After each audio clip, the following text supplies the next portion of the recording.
ஜனாதிபதி பிரதமருக்கு நீதிமன்ற அழைப்பாணை. டிஜிட்டல் அடையாள அட்டை திட்டத்தை இந்தியாவுக்கு வழங்குவதற்கு எதிரான வழக்கில் உயர்நீதிமன்றம் உத்தரவு என்பதாக இந்த செய்தி இவ்வாறு தரப்படுகிறது.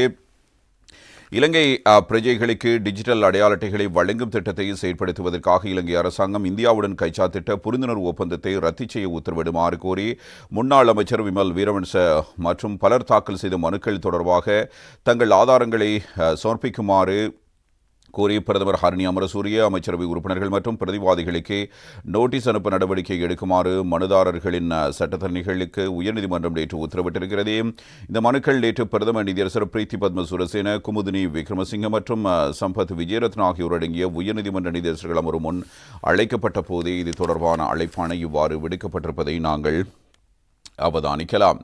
இது தொடர்பிலான மேலதிக தகவல்களை நாங்கள் அவதானிக்கும் போது சட்டமா அதிபர் சார்பில் ஆஜரான சொலிசிட்டர் ஜெனரல் விராஜ் தயாரத்ன இந்த மனுவில் பிரதிவாதிகளாக பெயரிடப்பட்ட அமைச்சரவை உறுப்பினர்கள் உட்பட பிரதிவாதிகளுக்கு இன்னும் நோட்டீஸ் கிடைக்கவில்லை என்று நீதிமன்றத்தில் தெரிவித்திருக்கிறார்.